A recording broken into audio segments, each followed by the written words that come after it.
আসসালামু আলাইকুম। সবাইকে জানাই শুভ দুপুরের শুভেচ্ছা ও ঈদ মোবারক।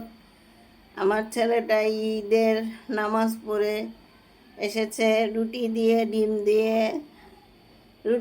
ডিম দিয়া, তারপর চা দিয়া খাইছে। সে সেমাই খাবে না, বিকালে খাবে। আর এই যে আমি ভাত বসাই দিয়েছি। আজকে রোজা থাকছে না 30টা, আমি মা ছেলে কেউই আমরা ভাত খাবো না, পোলাও খাবো না। তাই গরুর মাংস ভাবছি যে আলু দেওয়া গরুর মাংস রান্না করবো। আর আপনার আমার না কোনো কাজই করতে ইচ্ছা করে না, সোজা কথা। যখন ঠেক্কা কাজ করি, যে ডাল চচ্চড়ি বসাইছি, ভাত বসাইছি, এই যে পেঁয়াজ কাইটে নিছি, আর এই যে মাংস সব রান্ধুম না, অর্ধেকটি রান্ধুম, মা আর ছেলে খামু। ওই যে কাঁচা মরিচ আমি ফ্রিজে উঠায় থুই নাই, নষ্ট হয়ে যাইতেছে। কি আর করার, আমারে নিয়া আমার ছেলের যন্ত্রণা হয়ে গেছে। এখন এখন আর কিছু করার নাই। তা ছেলে বাসায়, এর জন্য তাড়াতাড়ি রান্না বসায় দিয়েছি। আম্মু ওইখানে খাইব, ছোটো বোন শ্বশুর বাড়ি যাইব, সবাই এখানে খাইব।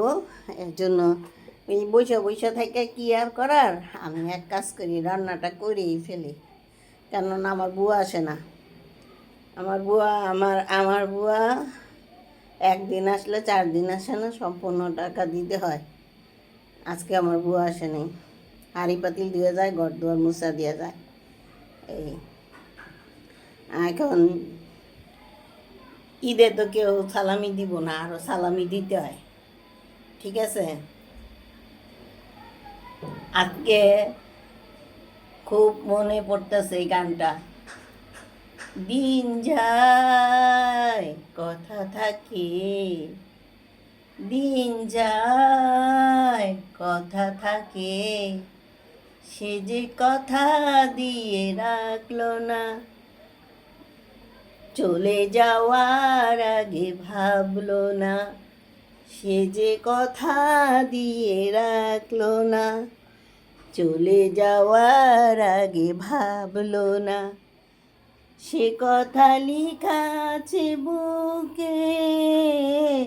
দিন যায় কথা থাকে, দিন যায় কথা থাকে, সুখ পাখি তুই থাকরে খাঁচায় বন্দি, আমি যে করেছি দুঃখের সাথী সন্ধি। সুখ পাখি তুই থাকরে খাঁচায় বন্দি, আমি যে করেছি দুঃখের সাথে সঙ্গী। না, আজকে এতটুকুই গাই।